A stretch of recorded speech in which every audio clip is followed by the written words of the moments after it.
Hi everyone, welcome back to the Ranger Shop. So in this episode, I want to give you a little bit of a review of the Supercharger, how it's been going, what I've learned, a few things that I want to change, and also we're going to go for a drive and just monitor some of the PIDs so you get kind of an idea, how it affects your engine.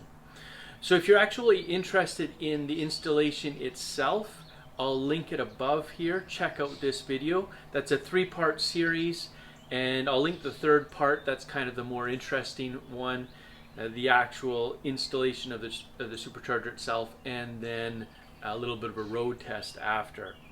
So I've got now about 10,000 miles on this Supercharger. We've gone all across the states, and it's been great.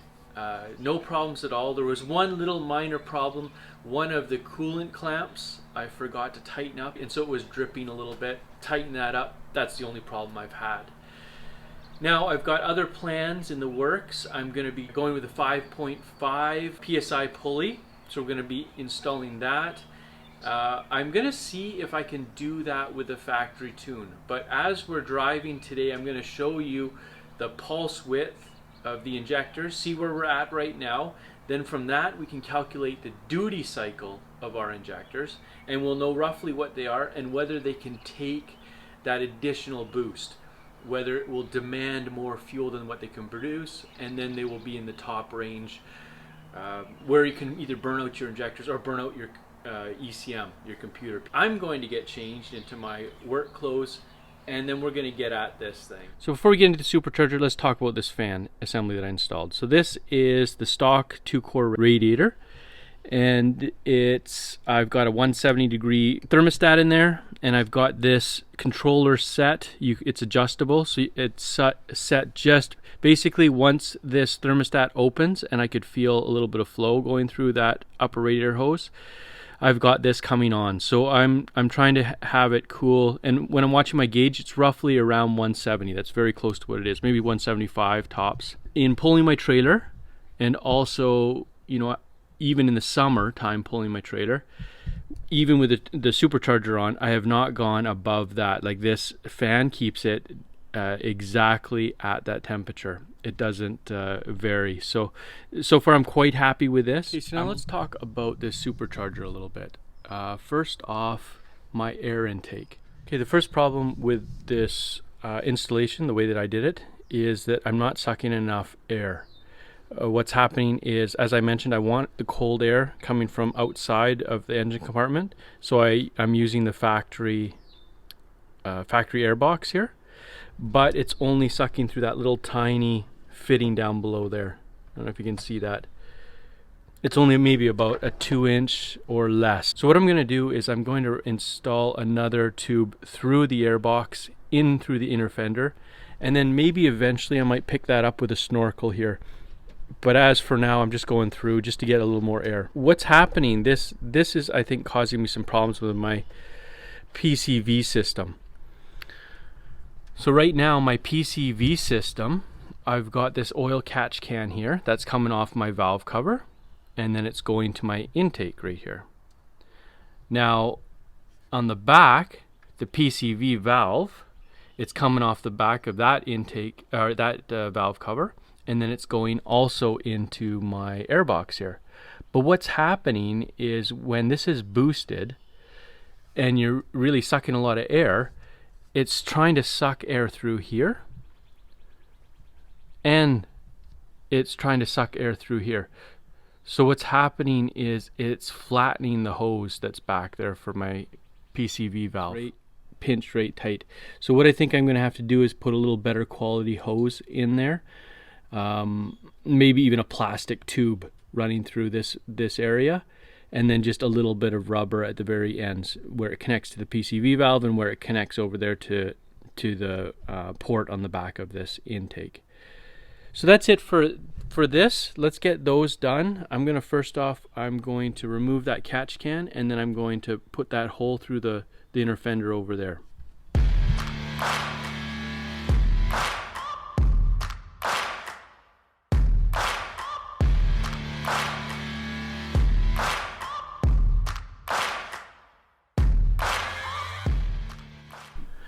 I just wanted to point out something while we're in here too, because a lot have asked about changing the throttle body to a bigger size. And it's true, you definitely would get more flow. But right now, that's a pretty good size throttle body. That's, I don't know, I just measured with my tape measure, but that's about 2.5 inches right there. This is the throttle body that came with the Super Coupe, where we're pulling these superchargers off. So let me just put that down there beside it.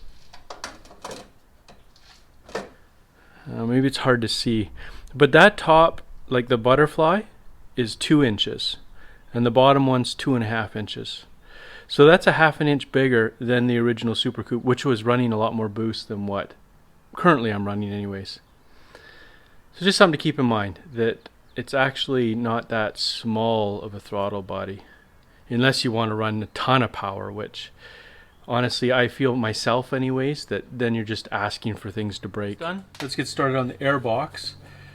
So we'll just take it out.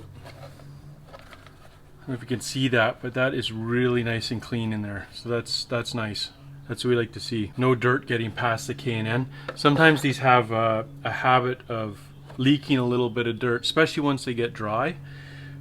But looks like it's done its job well. You can see it's full of lots of crud in here. So we'll clean this at the same time. But this is the issue down here. This is what we want to focus on.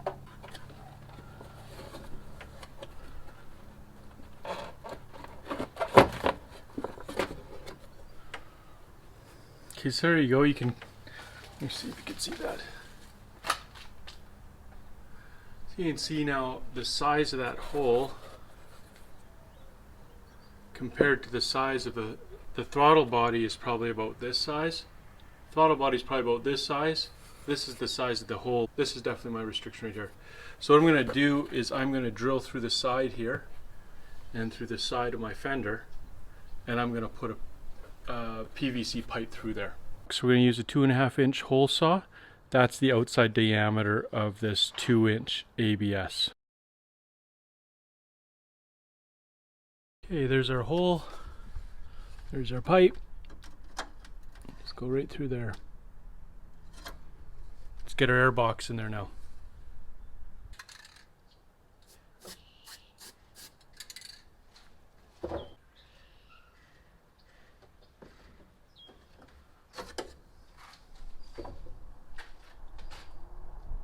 Okay, so that's our pipe.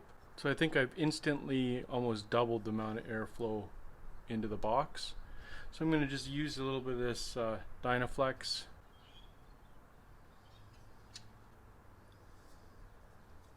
Got my K&N air filter cleaner, and I'm just going to go clean out this air filter. So that's looking a little better.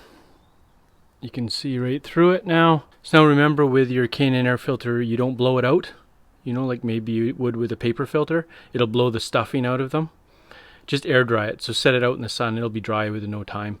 And also when you oil it, try not to over oil it. And oil it on the air intake side, not on this side.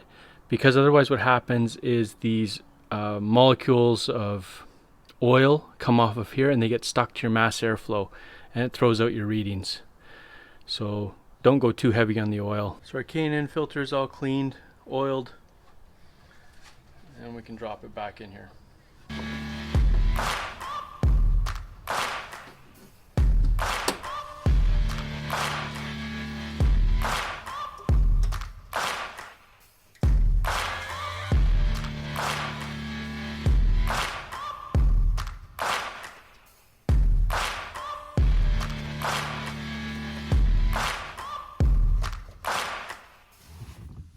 Okay, so now I'm in the truck. We're gonna go for a drive, and what I'm gonna do is I'm gonna do some data logging as we're driving.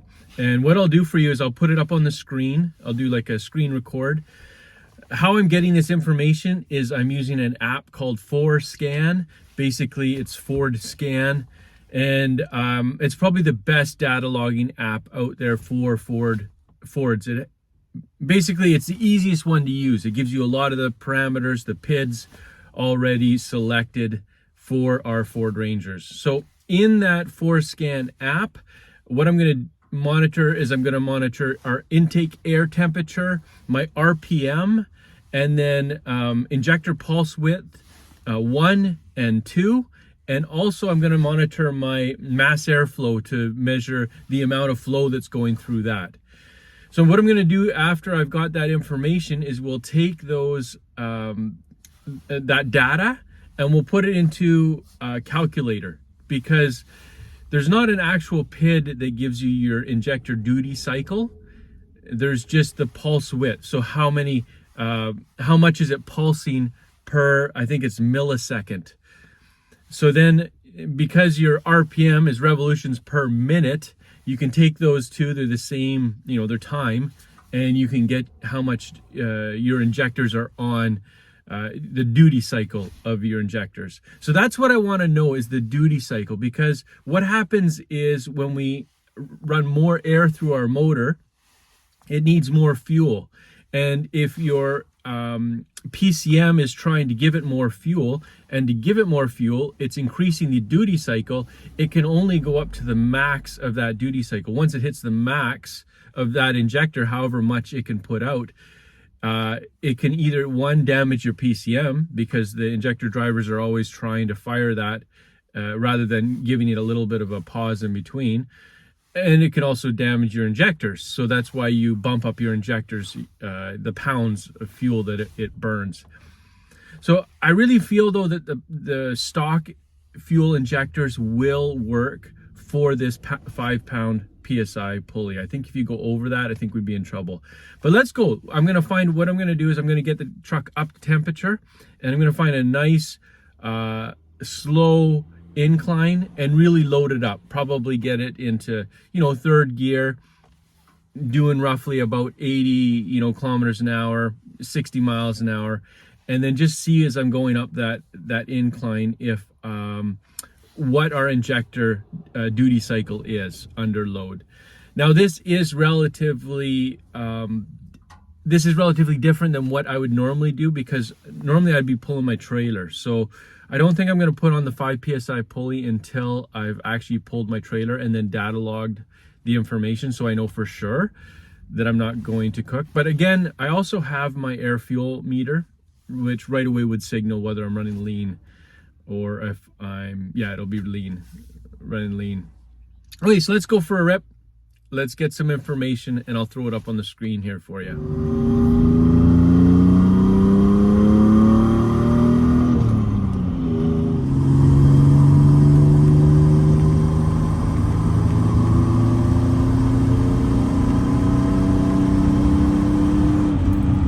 Okay, so now we've got our injector pulse width numbers.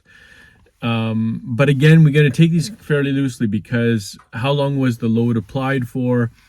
How steep was the hill?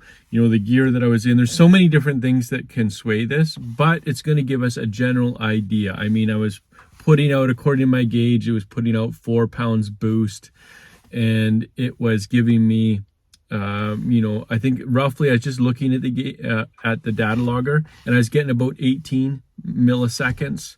So I'm going to plug that data into a calculator, and then let's see what we get. I put that information into an injector duty cycle calculator, and what I got is, so for 3,900 RPM, which what I was at, 18 milliseconds is what the injectors were at. That gives me a 58.5% on my injectors duty cycles. So 60%, it's still fairly low.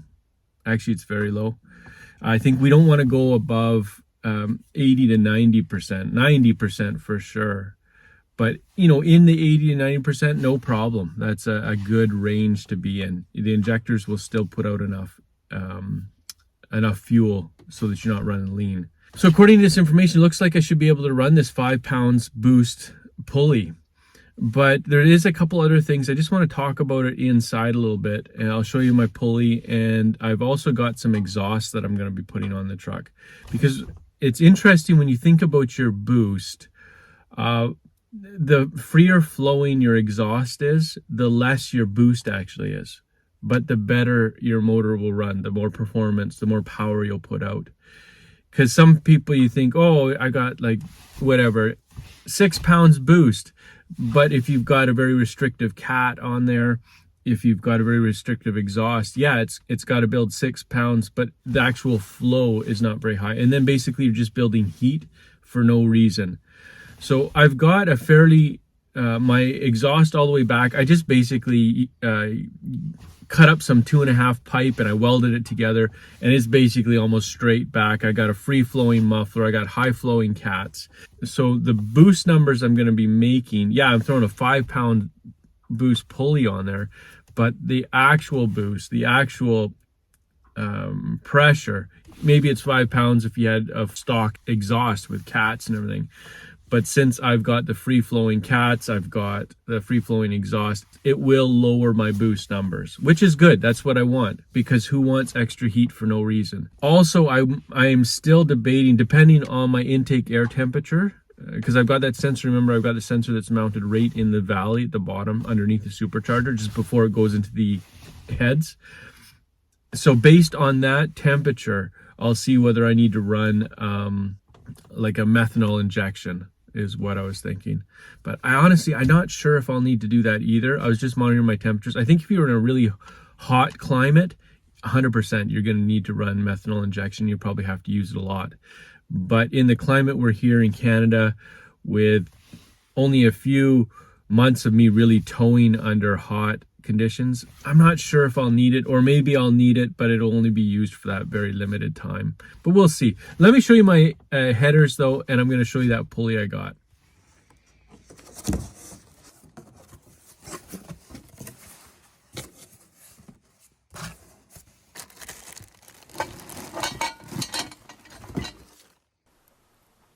Okay, here's the headers that I'm going to be using.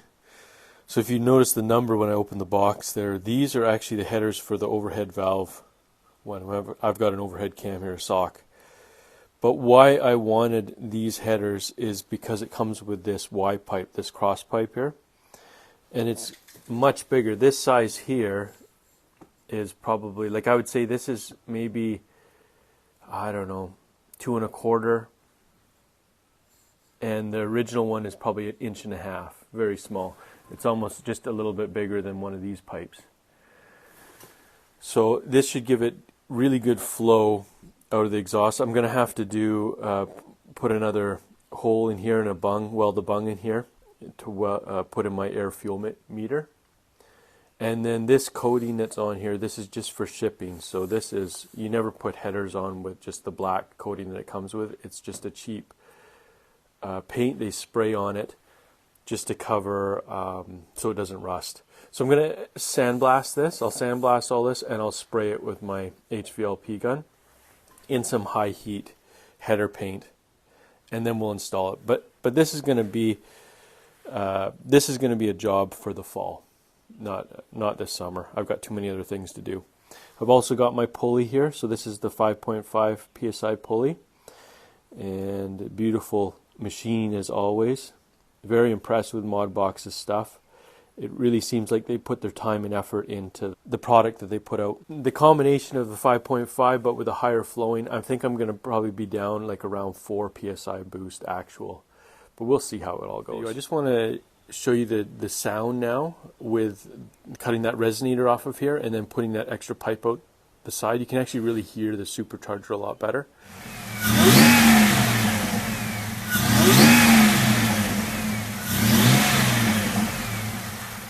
Okay, that's it. We're going to wrap up this video here. I hope you enjoyed it. Please post any questions you may have in the below. I know I probably missed something, but I do appreciate your feedback. I try to get to everybody's comments or questions. And yeah, it's kind of a learning process. We do it all together, don't we? So thanks for watching, and we'll see you in the next one.